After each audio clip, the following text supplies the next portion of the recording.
Watershed. It's Shawn, and it is so nice to be with you virtually in this space. I am not going to talk about SEX. Sorry. That's just not in my DNA. As a charismatic Catholic girl, we don't talk about that in public, for sure, not even in private. So maybe, if that's what you were here for, step back and watch last week. This week, I'm just going to be talking about relationships, not the SEX part. And I probably should just stick to my script here. But this series we have done since the get of Watershed, and it has always felt both really encompassing to me and also very niche at the same time. Love is love is love in so many ways, and I think the foundational tenets of relationship making and keeping are constant regardless the players. And yet it's also so very niche. Divorced, dating, separated, together, parenting, gay, straight, polyamorous. There are so many variations of this thing called love, just as there are so many types of love to name. And now we have love in the time of Corona. This pandemic has shaped so much of our lives, and personal relationships have surely been impacted. Lockdowns and social distancing have tightened some of our circles, and we're spending more time together with some people, maybe too much time, and have experienced breaks from others. We've dived deeper into some relationships and pulled away from others. And the time we've spent truly alone has changed too. Some of us losing any time to ourselves, and others suffering complete isolation and logging unprecedented hours alone. In short, this pandemic has stressed our relationships with friends, with our partners, with ourselves.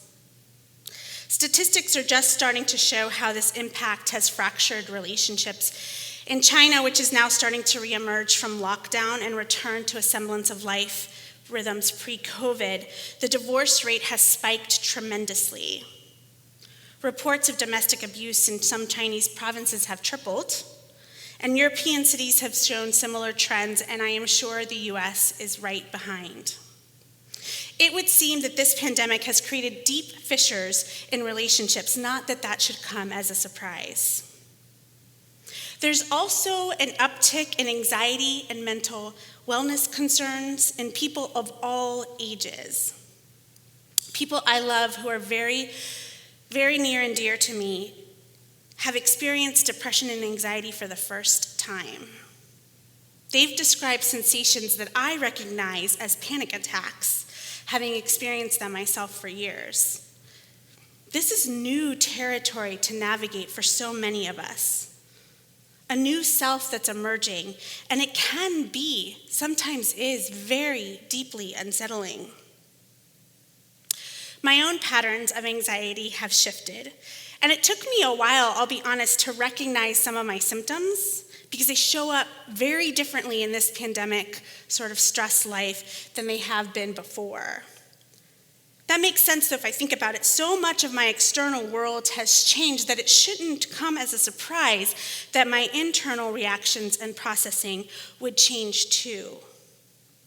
And yet I didn't perceive that new self right off the bat. This pandemic is raising mirrors. Collectively, I think we saw evidence of that last week in the siege on Capitol Hill, but also individually.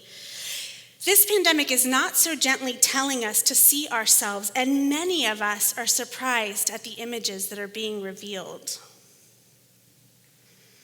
We know that there have been emotional costs to this pandemic. Relationship woes and matters of mental health are just two examples. According to the nonprofit public policy organization, the Brookings Institute, studies suggest that these emotional costs have been much higher for the poor and the vulnerable than for the rich. I mean, duh, but sure. This only further highlights the deep inequities in this country. And then, of course, we saw white supremacy and privilege on gross display last week. For our biopic brothers and sisters, this has been traumatic and triggering, to say the least. My prayer is that reckoning is coming. But in the meantime, those of us who are not white have been struggling mightily. If you see us respond in a way that is out of character for us, perhaps consider the emotional toll this pandemic has taken. For Black and brown folk, the body count of COVID is higher, and stop, it is. Layer onto that the undeniable message that to have Black or brown skin is a threat to your own safety, and well, I hope you can see why we feel such despair and why we might be showing up in relationship differently these days. I would be lying if I said my husband and I haven't had some difficult conversations lately. Conversations that don't get wrapped up in pretty little bows. Conversations that make me realize that to be in a committed relationship is to forever be meeting the other person. I used to think I knew everything about Bo. Likely, he probably thought the same of me. For the sake of understanding, I want to share a little bit of my positionality, just for transparency. I am a cisgender, straight female. I am a mother. I am Latina. I'm the daughter of parents who celebrated 42 years of marriage this past September. I grew up Catholic. I've considered myself religious all my life. But I've also embarked on a journey of decolonizing my understanding of church in the past decade or so. And I'm an introvert, and I think that part I don't normally lead with, but in this pandemic living, I think it's important. I gather my energy, I recharge my battery alone, and I haven't had much alone time. And I share all this to illustrate the point that we bring our many selves to relationships. We are multifaceted. And we show different sides in different settings to different people based on the roles we play, the politics of place, and a host of other things. But in general, those identity markers that I gave you, that's how I usually show up in space. It's how I usually show up in relationship. For more context, Bo and I have been united in civil marriage for 13 years, and we dated for 8 before that. I met him when I was 21. I'm a little bit older than that now. We've been in relationship together for 21 years. Now you can do the math, unless you're Matt. 8 of those have been shared in partnership of parenthood.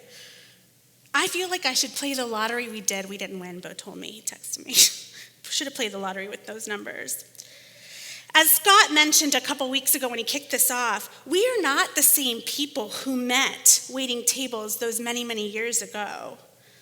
And we were certainly not the same people who walked a sandy aisle at the beach in commitment with one another.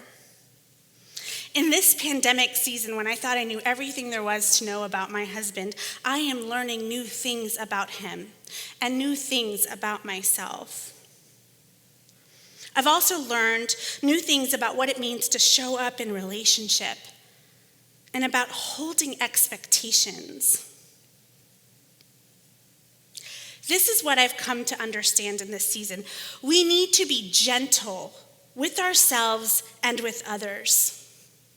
We need to lower expectations and understand that our typical behaviors as a result of stress might in fact look different.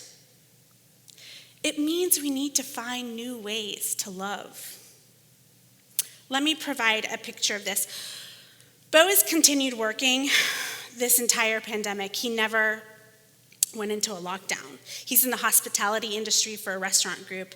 And while the nature of his daily work has changed dramatically, he's now learning how to read ordinances, and he's paying attention to what he is allowed and not allowed to do. He's trying to ensure the safety of his employees and patrons, but still largely he leaves the house every day and gets to interact with people like in the flesh. I mean, he's wearing a mask, but he gets to leave the house and he gets to have conversations with real people. My day job is a professor, and it changed overnight. Since March, I have been teaching online completely. I've had to adapt to my pedagogy and seek new ways to engage in relationship with my students and my colleagues. Our 8-year-old boys are learning from home too, and with the exception, I think, of 4 times when they actually went into a building this past fall. Normally, by now, I would have attended 3 or 4 conferences out of state, giving me some time away from my precious boys. Some precious time away from my precious boys. I need to say that. My life changed overnight. And I grieve that old life. I miss the classroom. I miss the quad with the students sauntering by. I miss lunches with colleagues. I miss the casual touch of a high five, the embrace of a hug. Most days, my interaction with adults occurs through the venue of technology, which I have to say is a pale comparison to the real thing. And as many working moms have had to do in this pandemic, I have carried the brunt of managing the boys' education while working from home. And in fact, I consider myself extremely privileged that I am in fact still working, especially in the face of the fact that 4 times as many women have left the labor force during this pandemic than men. 4 times as many women have left the labor force during this pandemic than men, with at least a quarter of that massive number reporting their leave was due to childcare. For me, home has become the epicenter of all life. It is workplace and domestic sphere simultaneously. It is school and sanctuary, and it has been really hard to shift gears so often in a 24-hour time span in my 2,000 square foot house. I think it was sometime after what I'm calling the cottage chic stage of the pandemic. This is when people were binging on Tiger King, and we were making that, what's that coffee drink? I'm looking at the 4 people out here, like, come help me out. You know the coffee thing that was like really cool, the videos, everybody was making them at home?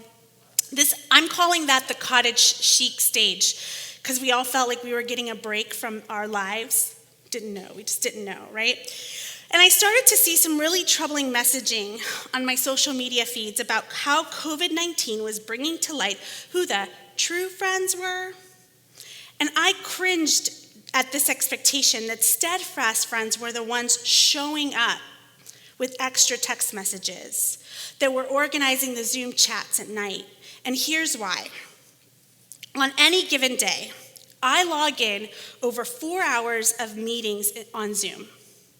And then I crush that number again with screen time grading, creating lectures, emailing, and replicating essentially all communication that I would have said in person to someone.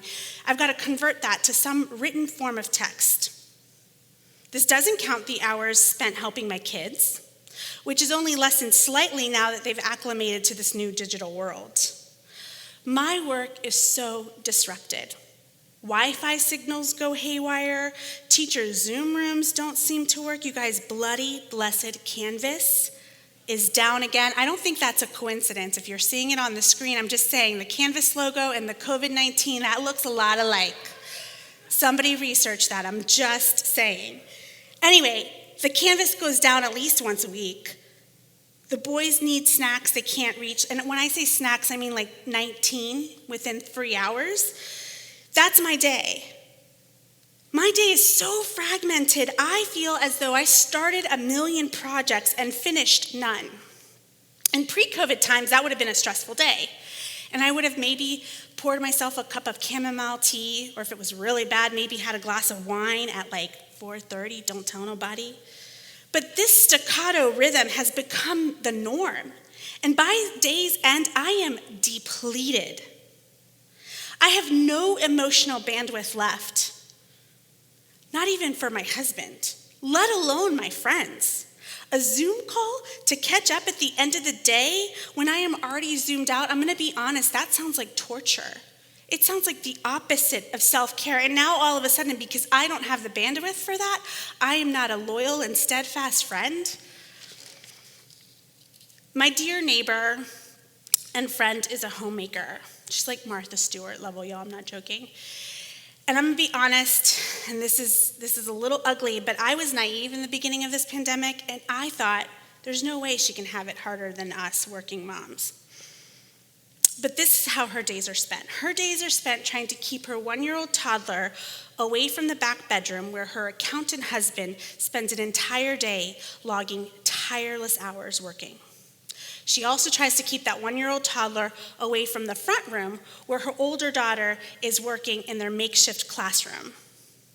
She's making lunches. She's handling temper tantrums. She feels so close and yet so far away from her husband, who only surfaces each evening after a hard day at work.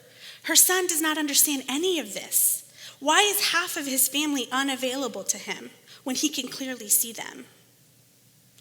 And for her, this was supposed to be the nesting stage.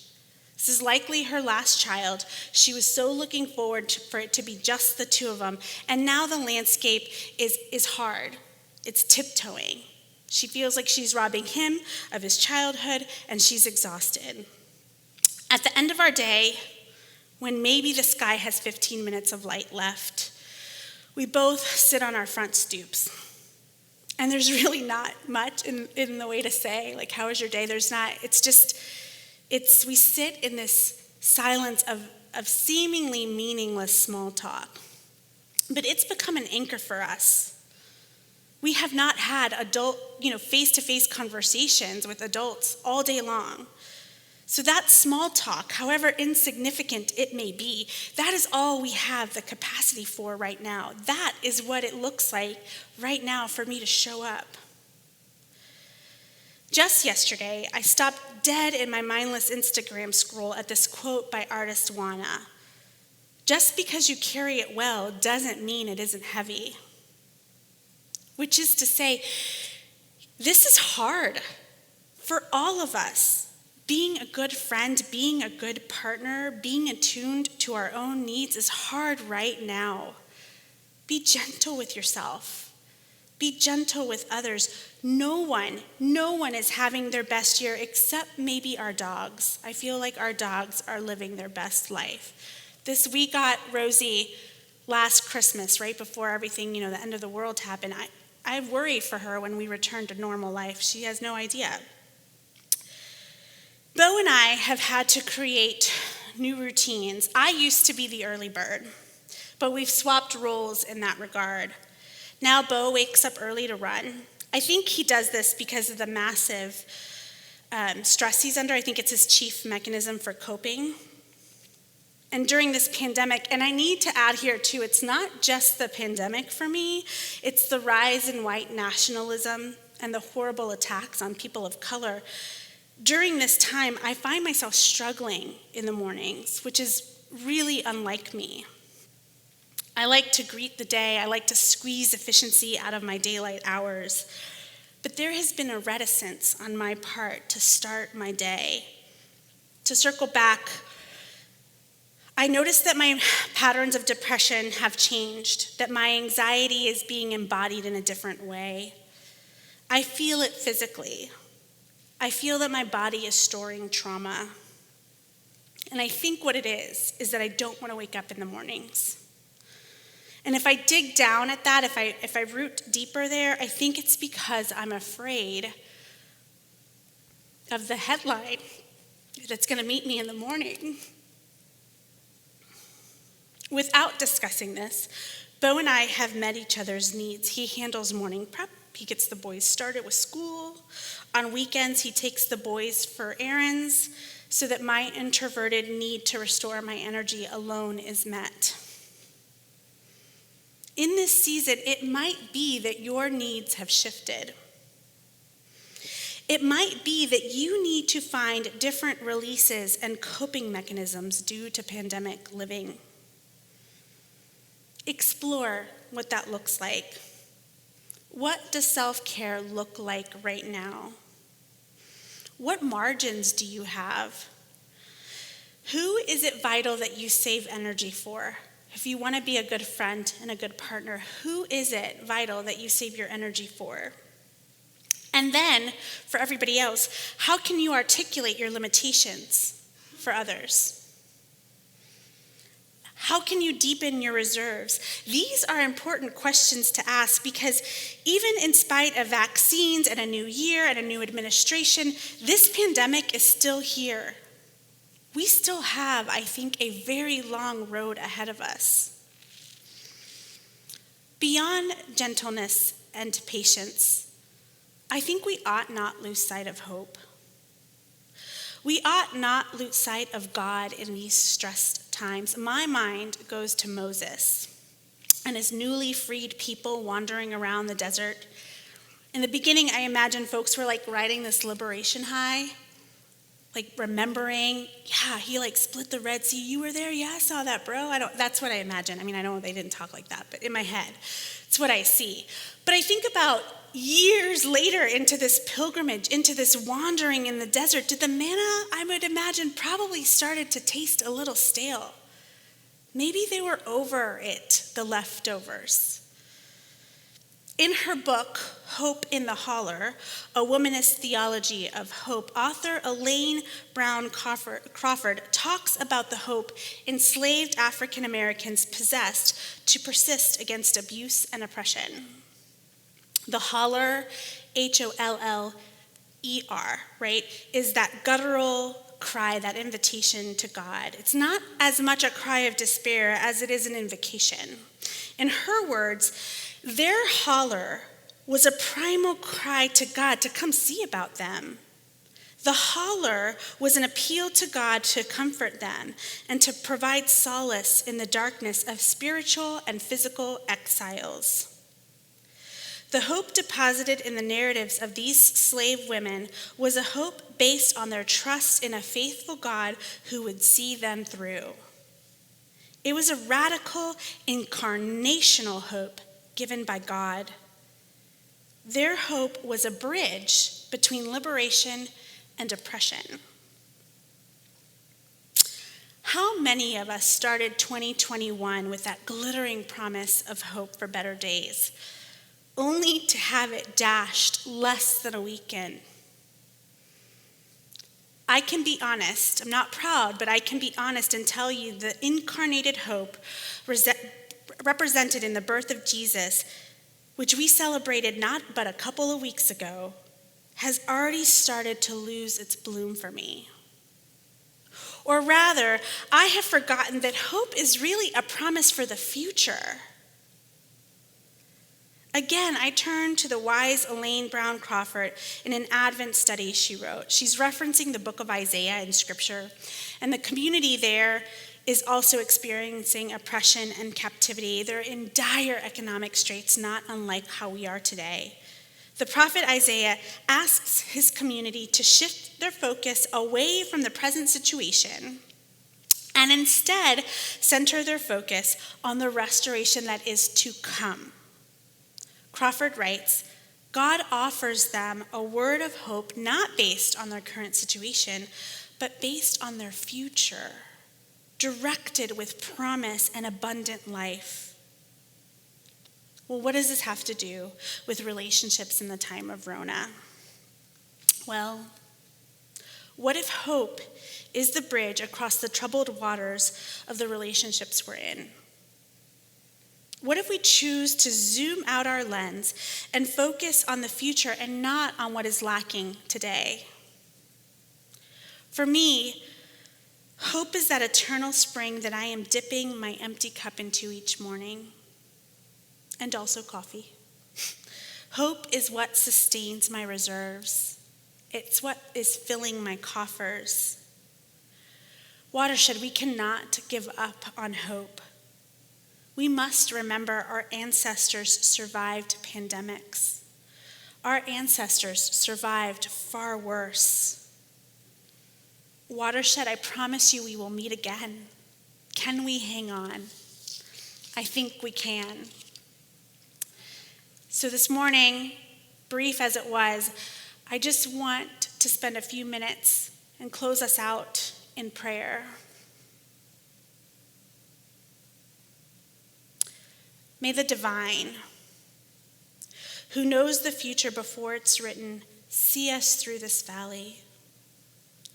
May the divine, who bears witness to our pain, comfort our weary souls. May the divine, who hears our hollers, answer us with wild, unbridled hope. May the divine, who sees how far apart we've grown, heal the brokenness. May we meet again. And in the meeting, may we learn to love radically and with purpose. Amen. Have a great week, Watershed. Love you.